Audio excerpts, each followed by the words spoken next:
What's going on, guys? RDAP Dan, Federal Prison Time Consulting, people helping people, communities method, one day at a time.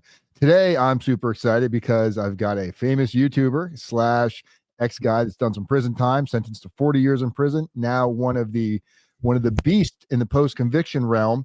You guys probably know him better than me at this point, but we got Chad Marks joining us. Chad, how are you, brother? I'm good, man. Thank you for having me. I appreciate it. Look at Chad he's got glasses. I didn't know you wore glasses.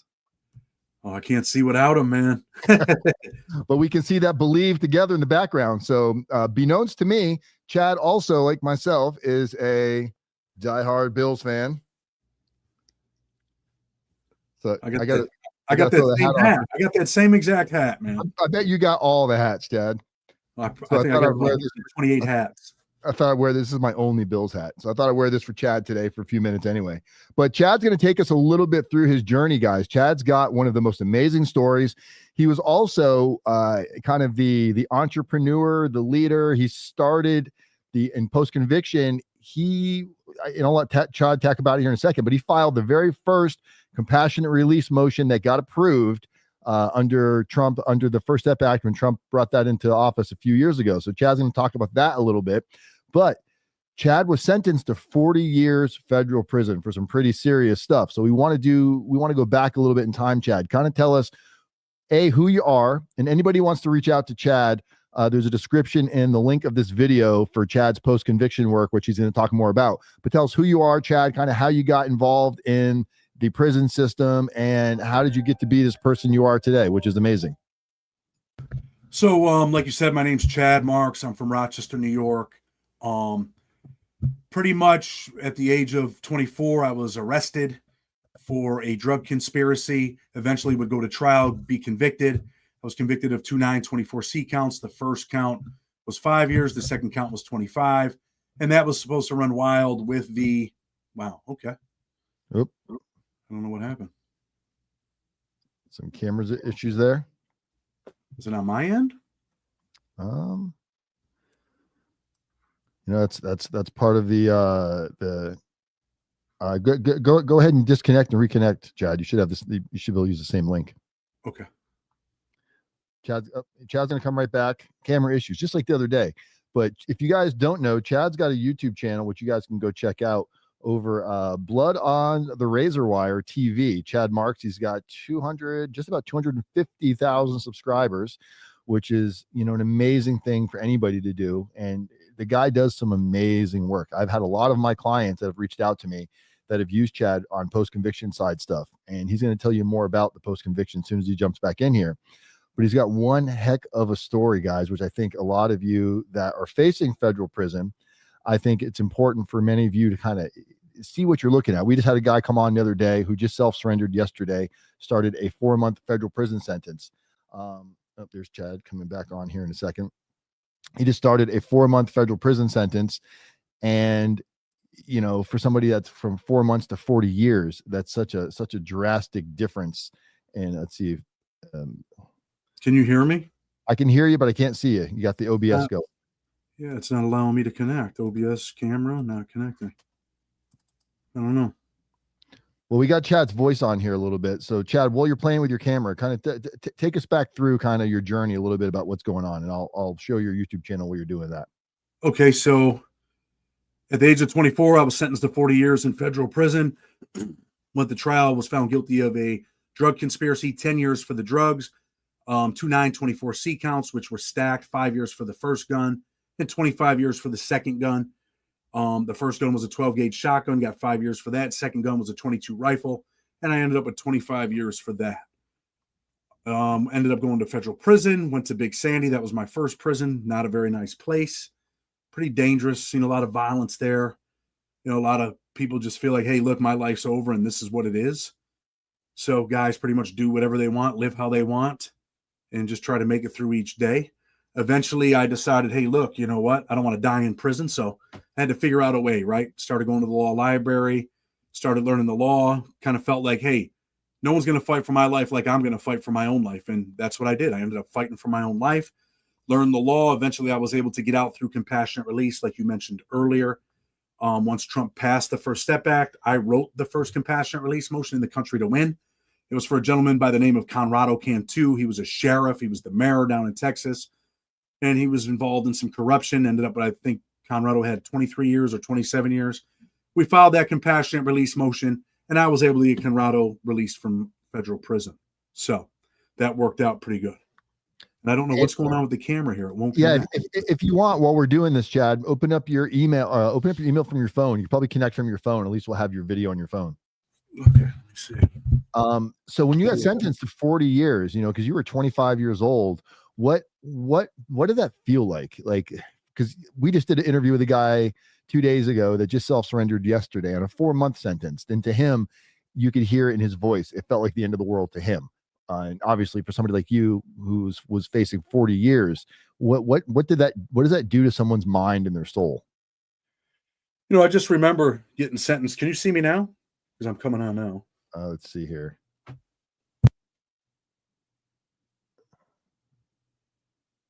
Not yet. Oh, wait, here you go. Chad. There he is. I'm hearing Let's that, go ahead and delete this one. Should I go off? Yeah, I turned that one off. Turn your phone sideways if you want. You'll be on landscape. Yep. There we go. Okay. Here we go. So that's better than nothing. I don't know. So yeah. So what did 40 years feel like? Getting sentenced to 40 years. I talk a little bit about this in my book. See my mom. You look back, you see your mother there. She's crying, and you just think like, wow, my life's over with. And as crazy as this sounds, I remember leaving the federal building and heading. They were housing us in Youngstown, Ohio at the time, right from Rochester, New York to Youngstown, Ohio. And I remember riding through my city and thinking, wow, I'll never see this city again. And if I do, it'll be totally different 40 years from now. And then I ended up, getting back to the prison. And, as soon as you get back, they're like, hey, this guy just got a 40-year sentence. And, lock him in a cell. Don't let him out. Don't let him be around people. And like, that's the last thing you want to be involved with, right? You don't want to be, I'm going to put this over here. You don't want to be locked in a cell, man. Like you're depressed, you're hurt, you're devastated. It's hard to really think about. What type of a sentence were you expecting when you got the 40 years? Oh, I mean, my PSR came back life plus 30 years. They wanted life for the drugs and 30 for the 2-9-24 count. Man. So you knew no matter what, you were being handed a serious chunk of time. Oh yeah. I thought I'd probably end up with a life sentence. That's what I was thinking at the time. So 40 years, you go back, you're locked in a cell because probably they don't, you're only 25 years old. So it's probably still lots of emotions, testosterone flowing. I imagine, for your own safety and causing violence throughout the prison, I'm sure it's been known to happen.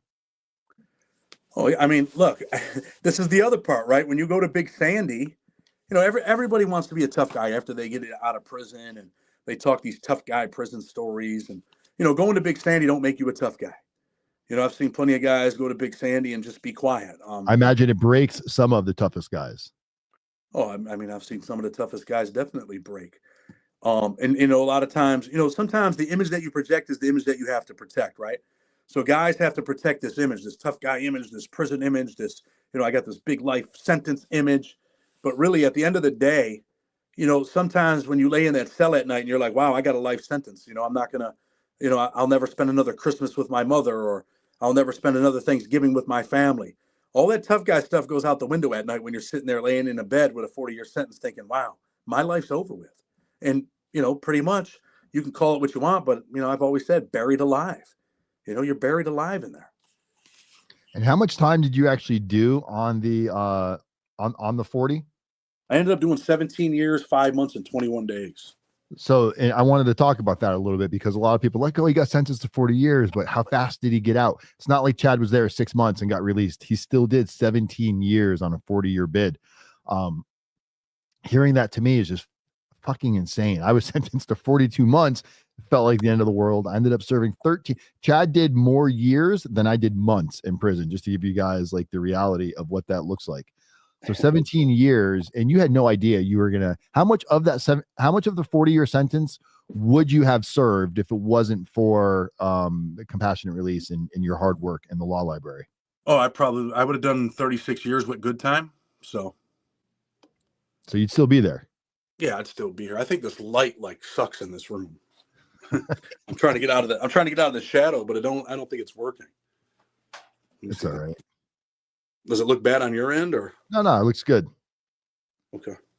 Well, he's got Conor McGregor back there. Oh, look, there's all the Bills hats. Oh, yeah. So Chad is fortunate enough to make it to the majority of the home games of the Buffalo Bills. Yeah. So you know, look, I mean, I'm sorry that this is going this way with our connection and the light. You're good, man.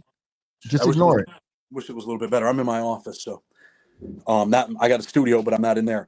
But you know, like with my compassionate release, some of your viewers might want to know this too. Like there was a case, Holloway versus the United States, and I had wrote that lawyer. It was Harlan Protis, right, in New York.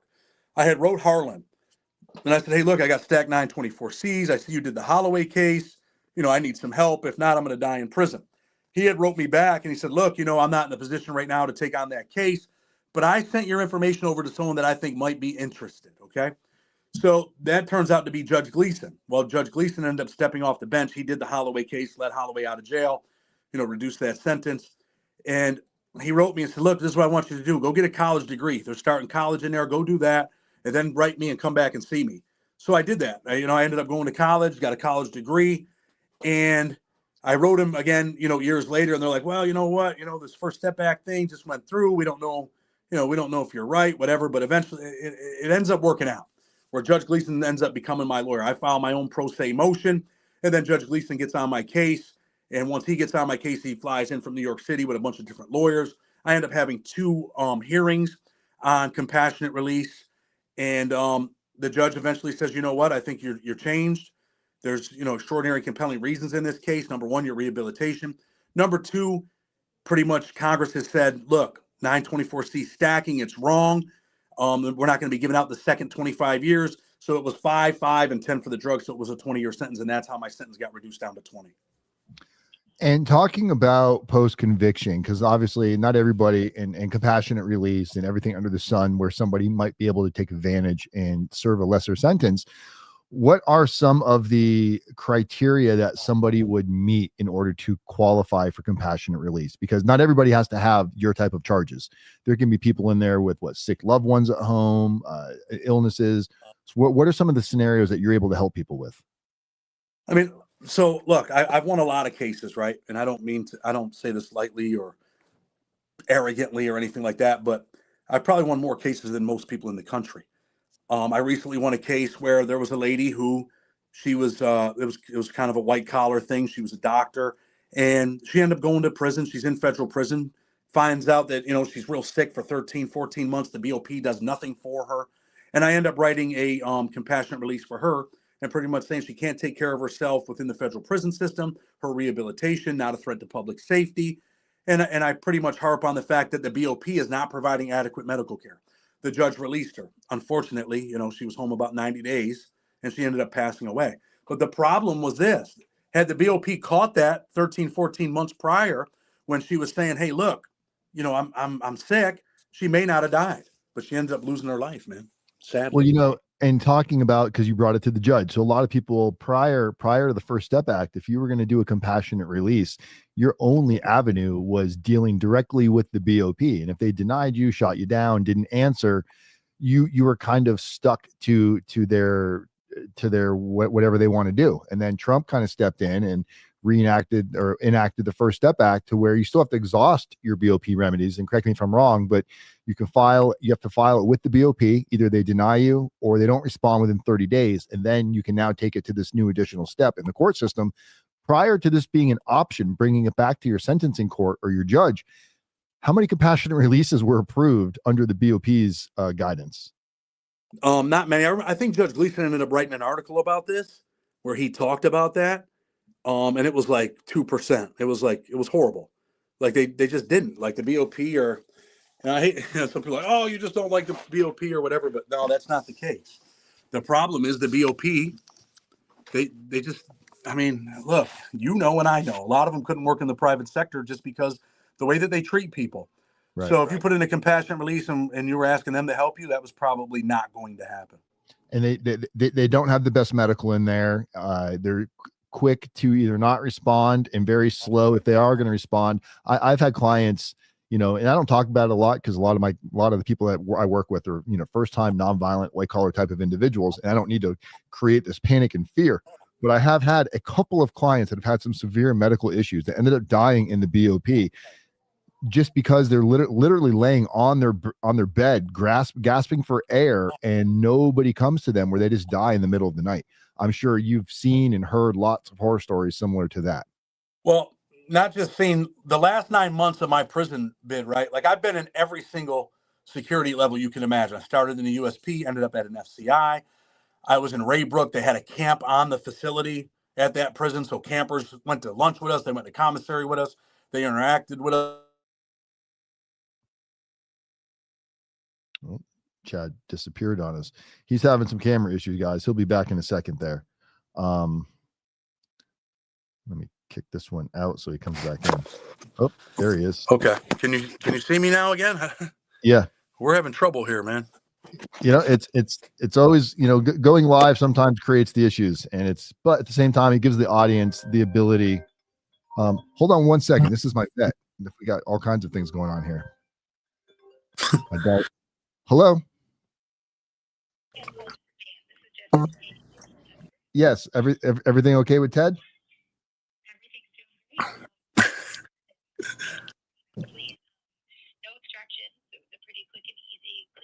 Awesome.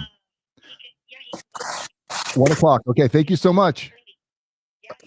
All right. Have a good day.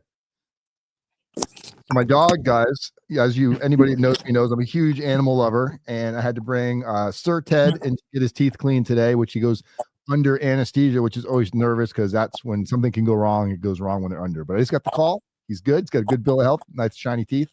So yeah, Chad, this is probably the most interesting video you've done in a long time. Well, there's been a bunch of interruptions on my end and your end, and I don't know what's going on, but remind me where we were at, because I'm lost. Yeah, we're kind of taking people through who you're able to help in the post-conviction realm, because you don't have to have a 20, 40-year sentence in order to reach out to Chad and see what he and his team are able to do. Yeah, so I mean, as far as we'll take me for example, right? The 924C stacking Congress said, hey, look, this is wrong.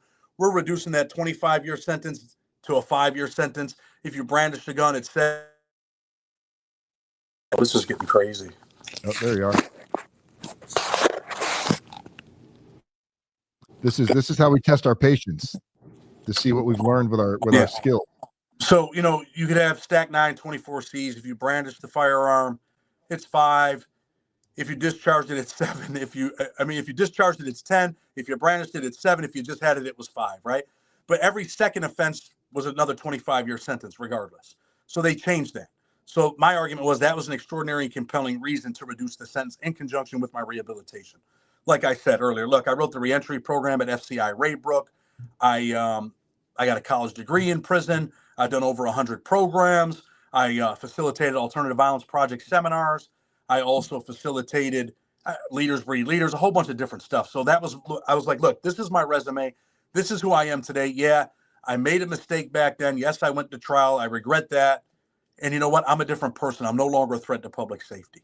So the judge says the rehabilitation and the change in law is a reason. Those are extraordinary, compelling reasons to reduce the sentence. And he reduced my 40-year sentence down to 20 years. The vicious part about this is, on the day that I'm being released, they ended up filing an appeal. My family's there to pick me up. I'm walking out, and they get on the walkie-talkie, and they say, hey, stop him. There's an appeal. Stop him. Do not open that gate. And my family's right there in the parking lot getting ready to walk out with a 40-year sentence. They sent me back in, and I was in there for another 20-something to 21 days. Judge Gleason ended up, well, I say Judge Gleason because that's what he's referred to, but he was my attorney at that time, not really a judge anymore, not a sitting judge. And he ends up filing an interlocutory appeal, and they end up releasing me. And then once I'm out, this is the crazy part. Once I'm out, this issue is, pretty much making its way through the courts, through the Second Circuit. People are thinking, oh, it's going to go to the Supreme Court. And I'm kind of at a standstill. Can I have a life? Can I, end up in a relationship? Can I get a car payment? Can I have a mortgage? I couldn't do any of that stuff because I was subject to go back to prison. I could have been out for a year, 2 years, 2.5 years. And you know what? The Supreme Court could have heard this issue and said, oh, no, federal judges do not have the power to release people. They don't have the power to decide what's an extraordinary and compelling reason. And that was the government's argument that only the BOP can decide that. And this was after the First Step Act was put in place that does give the judge the power. Yeah. Wow. And I know you were kind of asking like about cases that I won, right? So I'll give you a couple examples. Like there was a kid, Chazzy Glenn, not probably the best guy at the time. G Shine Blood. I think he started the G Shine Bloods in New York. I think there was 2 people lost their lives in that case. But I ended up doing his compassionate release, and I got his life sentence knocked down to 30 years. And when he called me, I said, look, this probably isn't going to happen. But what I did was I argued his rehabilitation, overly harsh sentence. He wasn't convicted of murder, but there were murders in the case. I also argued his age at the time of the crime, brain development. He was only 19 years old. He didn't make the right decisions. His brain wasn't fully developed. And the judge agreed in that case. And they reduced his life sentence down to, Chazzy went down to 35. I had Noah Spino, same type of situation, got his life reduced down to 35. And some people might be like, wow, it's still 35 years. But when these guys got 22, 23 years in, 35 years sounds a whole lot better than a life sentence because they're going to get out of prison. I've also helped numerous people get out, immediate release. Jeremiah Kirby, he was a guy that, he had stack 924Cs, 2 different districts. And the government was arguing and saying, oh, no, these aren't stacked. These are in different districts. And I'm like, there's still stacked sentences. And we end up winning that. And Jeremiah's free, living his best life. He owns a tattoo shop and he's doing really well. So do you ever get these guys to come on your channel and kind of share their gratitude and their story, what that was like for them? Oh, I've had numerous people come on. I did the Tommy Reynolds case. I don't know if any of your viewers are from, New York, Long Island, Staten Island area. He was some people might not like this, but he was involved in quite a few murders. And I was able to get Tommy out. I won his case twice. I got some years knocked off, and then I got him an immediate release. A couple of years later, I filed another compassionate release, and I brought Tommy on the show. So, yeah, you guys are definitely going to want to check Chad's channel out over at Blood on the Razor Wire TV. He's got over 1,800 videos up there, 250,000 subscribers, a lot of really good content surrounding around what he does. But now kind of targeting the people that are watching this video right now. Somebody's going, well, fuck, I'm not a murderer. I didn't shoot anybody. I'm getting sentenced to like 36 months. For some of these nonviolent white collar types, what are some things that they should be looking at if the thought that they might want to know if they qualify for any type of a compassionate release? What are some scenarios that may fit for somebody that doesn't have like some of the seriousness that you just described? So I've done some white collar cases too, right? And I've been successful. With sentencing memorandums, with compassionate release, 2255s, and effective assistance of counsel. But we'll talk about that compassionate release real quick. Let's say, so this is how I got Tommy's second reduction, right? His mother is sick. She has some health issues. Her brother was taking care of her. He passes away.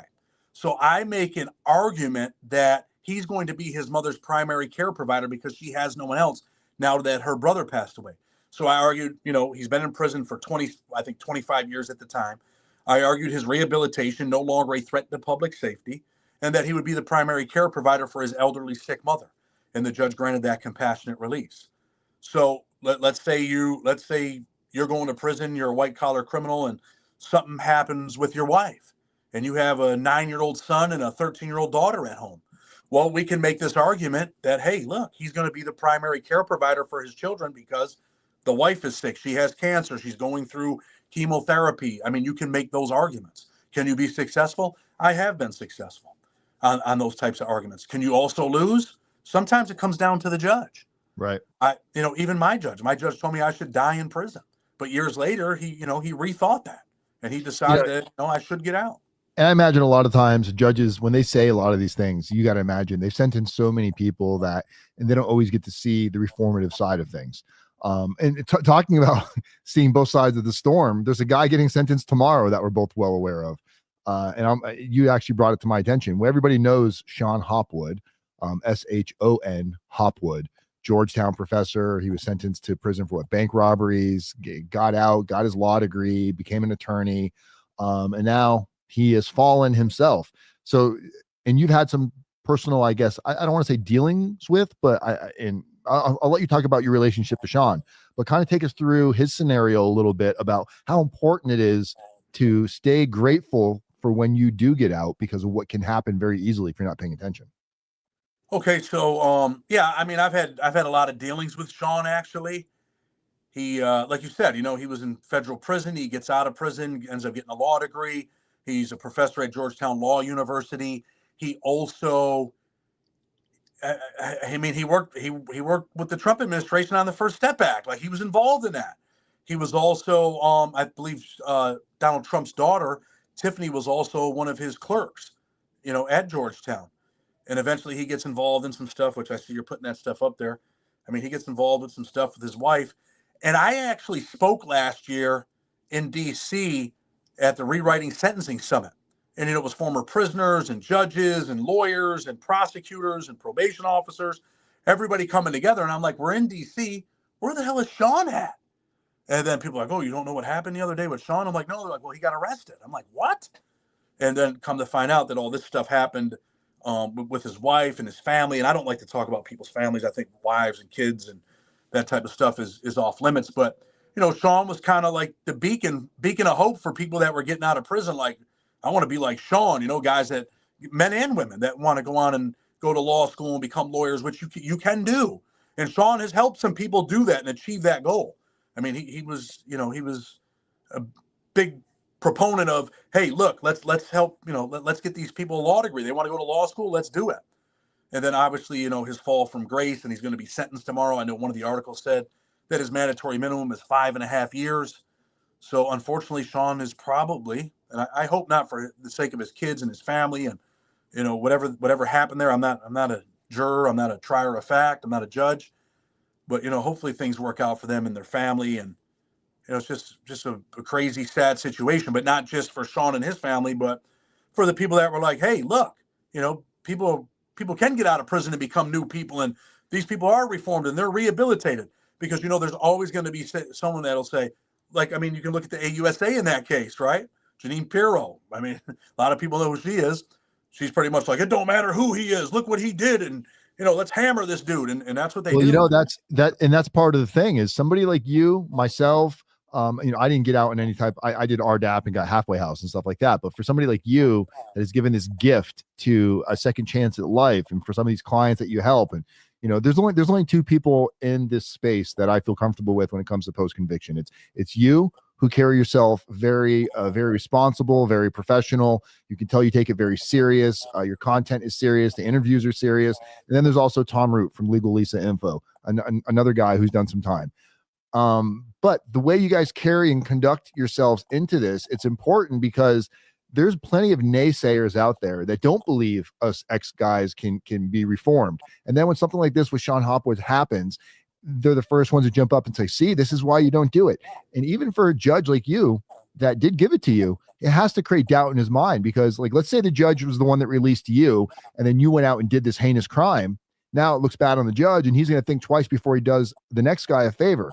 So people like you, Shon Hopwood, myself, we have a responsibility to do our best in society to where the bar for us is raised a little bit, because we're held to a higher standard. We're always going to have a pair of eyes being under a microscope. So what are some things that Shon could have done to avoid this?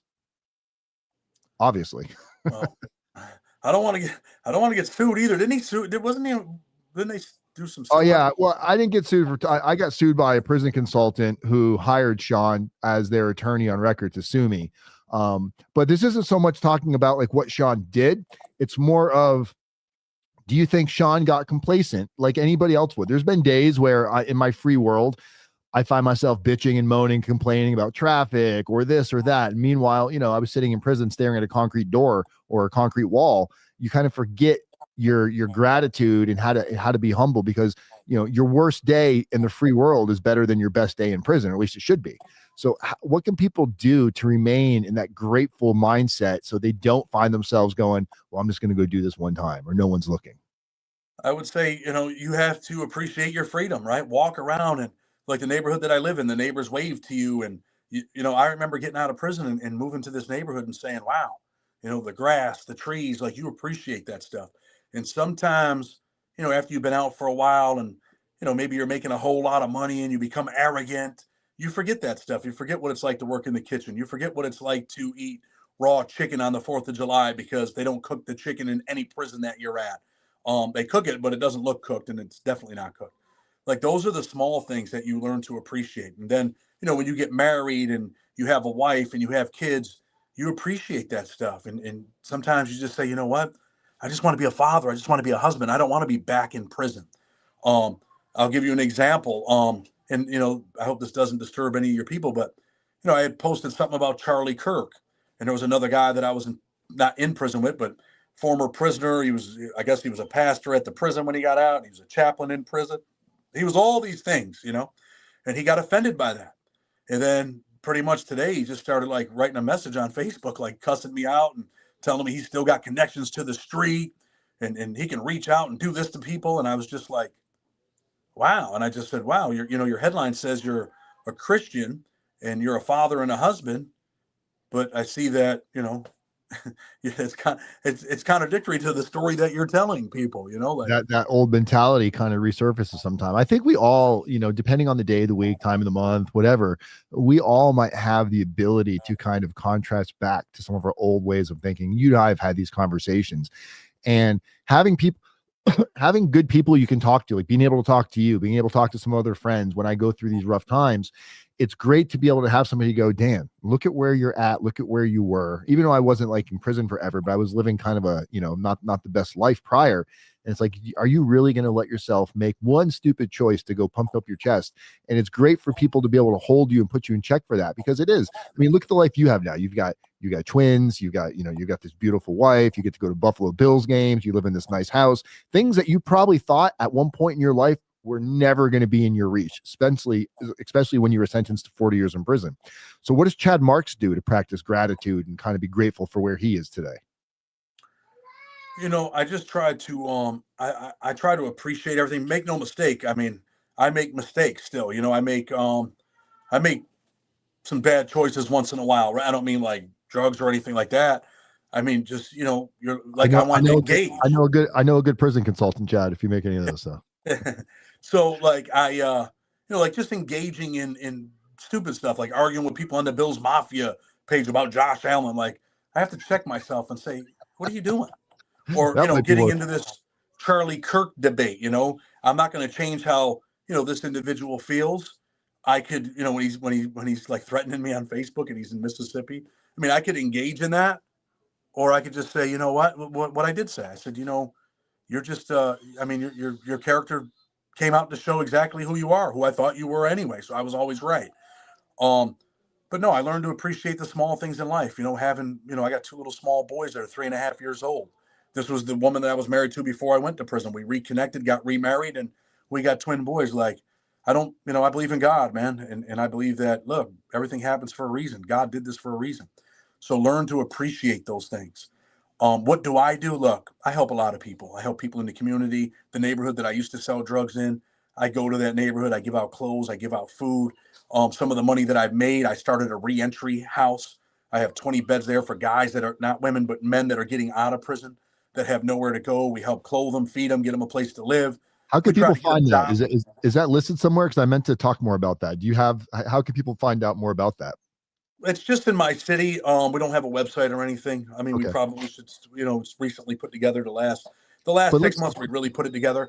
But talk about that a little bit, because that's powerful. You've actually got houses for people. It doesn't have to be federal prison, right? State, county, whatever it is. Yeah. So I have a video from one of the meetings. We usually do 2 meetings a week over there. Wednesday nights, Saturday mornings, keep guys accountable, find out, hey, what are you doing? What's your job search looking like? What's going on over here? What's going on over there? What's going on with your daughter? How's your family doing? And, pretty much the mission is, look, you don't want to live in a reentry house the rest of your life. It's about being real fathers, real leaders, real men, and transitioning. This is a stepping stone, and we're transitioning you back into a real life. I call it a real life. And, there's so many people when you go around this neighborhood and you just think like, wow, they're just living to die. So the whole reentry housing thing, it's freedom fighters housing. It's it's giving guys a place to live and making guys accountable for their actions and making them want to. We're not the police. I'm not a warden. We're not none of that stuff. We care about you. So we do a lot of that. I have guys in there, 10, 11 guys in there that don't even, they're not even paying rent. There's no rent, but you're working on getting yourself together so that you can pay your rent. So then you can eventually move out and have, your own home, and then eventually hopefully buy your own home and start your own business, whatever you want to do, chase a dream. But at the end of the day, be a real father, a real father, a real man, real leader. And that's kind of what we're trying to teach those guys over there, man. Because it does come down to accountability, right? You've got these guys, you're giving them the ability to go from like a halfway house into a transitional type of a house and giving them the groundwork that they might need, because a lot of people have never made a good decision in their life. They've never held a real job. They've never filled out a job resume. They don't have any job experience. So helping somebody learn how to become a man, a self-sufficient man or woman, it sounds like that's a lot of the work that you guys do there, which I honestly, the country needs probably those houses in every city and every town. Here you were sitting in prison for 40 years, well, facing 40 years. Now you've got kids, you've got these new abilities and these new powers that you're able to share with the world. I think more people should really, that's probably why you have 250,000 subscribers on your channel, is not only were you there, but you've shown that you don't have to be defined by your past choices and your past actions. Have you had anybody that you've helped or worked with that has really not just done the right thing, but turned their life around so much to where they're now making an impact after prison? Oh, I mean, yeah, plenty of people. I've helped plenty of people. My old cellie, he was one of the first. I think he was the first interview I did on my YouTube channel. I mean, he's been out longer than me. He owns his own business. He was doing a bunch of the signs at all the Amazons on the East Coast. I mean, he's doing really well. Gilbert Stites, Gibby. There's a lot of guys that I've helped get out of prison that are doing the right thing. Most of them. I've had two people where I helped, and one I got out on compassionate release, had a life sentence. He ends up getting out. I interviewed him on my channel. He was doing really well in the beginning, but ends up going back to prison with a new bid. There was another guy who actually, I had some connections with some people that were doing some events at the White House, and I helped get him over to the White House. He ended up on the stage with Trump, and Trump called him up and said, "Hey, come on up, and you got anything you want to say, Troy?" And he started he couldn't really talk. Well, unfortunately, Troy didn't appreciate his freedom and got a whole brand new case. So there are some guys where they slip through the cracks and it don't work out. But I can tell you that I have more people that I've helped that have gotten out of prison and stayed out of prison and started their own businesses, and they're doing great. Here's a guy that I didn't help get out of prison, but very, very close friend of mine, Brian Conklin. Got out of prison, started mowing grass for some guy. The guy didn't pay him. And pretty much he's like, you know what? I got this little bit of money saved, $800. He bought a van. Then after he bought that van, he ended up buying his own lawnmower equipment, all of that stuff. Started doing all of his own landscaping, all of that. And I can tell you now, getting out of prison, I think he made $5 million last year. Now he remodels houses all over the country. And he employs over 56 people. So, these are the home solution experts. So people could check him out on there too. And actually, I've been working with him a little bit. So I've been doing some of the little construction stuff, giving some of the guys at the reentry house jobs, doing that stuff, cleaning out houses, painting, that type of stuff. We have something over here called the Reclaim Project. It's out of it's in Spokane, Washington. And it's very much similar to what they do. They've got houses. They've also got like a construction company, and pretty much everybody that lives there, works there. It's either been through the system, they've been homeless, they've been through drug addiction. It doesn't have to be one or the other, or combination. But anytime that anyone's dealt with any real strife in life, there you go. When you deal with these obstacles, sometimes your own self-worth is so low that you almost commit crimes right away because you don't want to put the work or their effort in, because you're like, oh, no one thinks I can do this. Everyone's already doubting me. And the minute I make a mistake, everyone's right there going, I knew you were going to fuck up. So giving people how long would you say it takes the average person that's really spent a life of crime to go down a good path before they really believe in themselves and don't think they're going to slip up? To really believe in yourself and know that you're doing good and you're on the right track. Some people might not want to hear this, but I'm going to give you an example why I say this. I think 2.5 years, and I'm saying from my own perspective, I've been out 5 years now, right? 2.5 years in, I was like, I'm okay. I think I'm going to make it. I had another guy that I interviewed on my channel. I brought him here. He had nowhere to go. Gave him a job. He was working. He was doing all right for a couple months, and he started messing up more. And eventually I put him on a bus and sent him back to Baltimore and said, look, man, I can't help you. But he came to me. He said, look, man, he said, I gave it the best shot I could. He said, I'm not a working type of guy, Chad. I just can't do it. And I told him, look, if you don't believe it, no one else will believe it, right? You have to believe in yourself. but he was looking for sympathy and just like down on himself. Like, I can't do it. I just give up.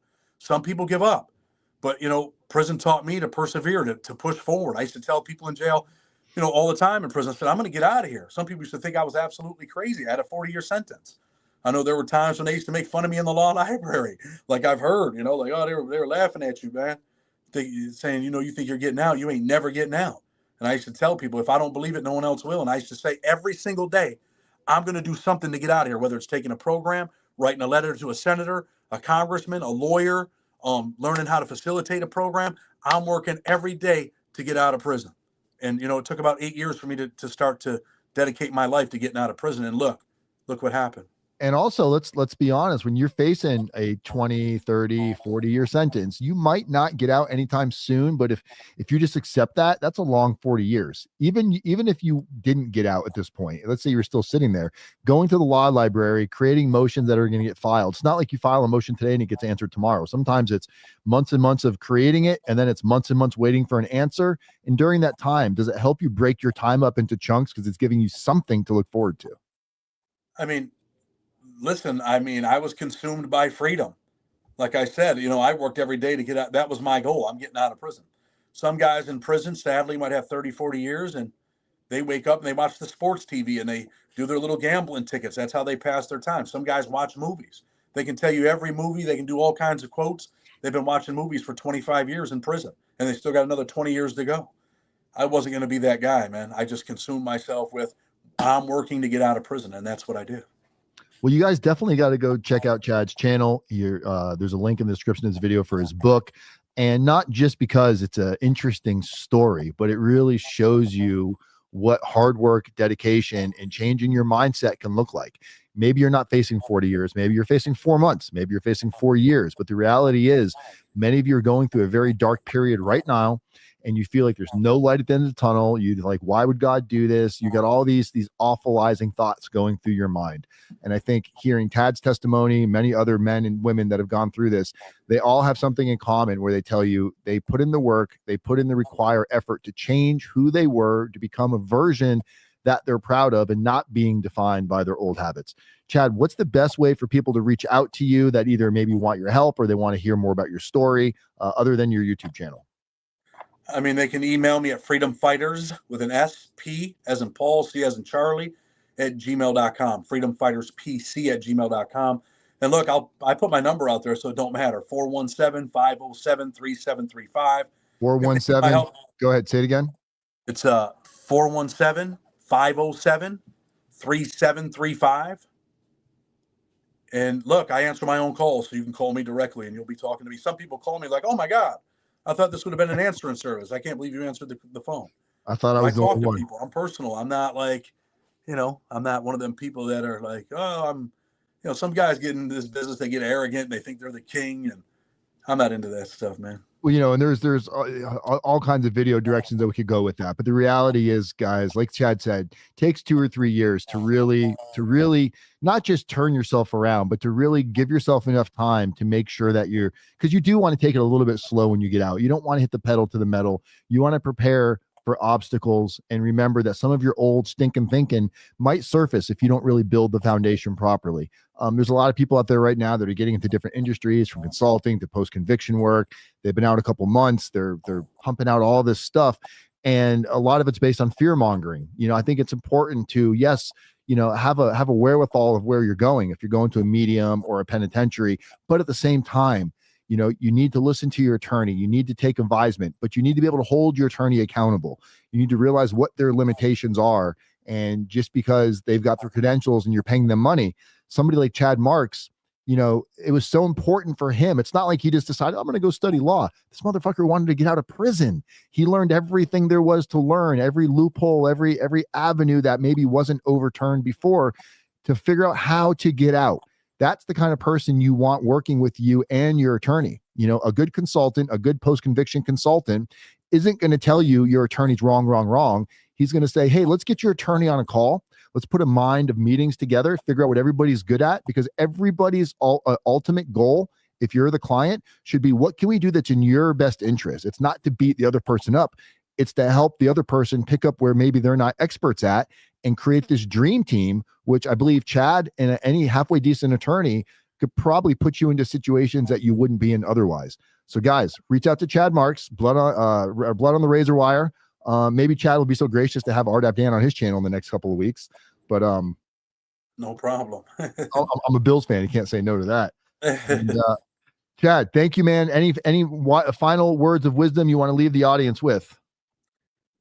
Just like I said earlier, for guys, some people are facing prison. They're nervous. They don't know what they're looking at. They're like, oh God, I'm going to, they're probably, some of the white collar guys are probably going to a camp. You're going to be all right. It's not as bad as you might think. And just believe in yourself. And for those that are listening, if you're formerly incarcerated, just remember what your priorities are. You got children, be the best father you could be. Tell your kids that you love them today. Tomorrow's not promised. Like I mentioned earlier, and I don't want to be on a touchy subject, but look at Charlie Kirk. His tomorrow didn't come, so just let the people that you're around, just let them know each and every day that you love them, that you care about them, that they're important to you. So yeah, I'll leave with that. Well said. All right, guys. Chad Marks, you heard it from his mouth. I'm Dan Wise, Federal Prison Time Consulting, people helping people, communities method, one day at a time. And we'll see you guys next week with something else cool to talk about. Peace, everybody.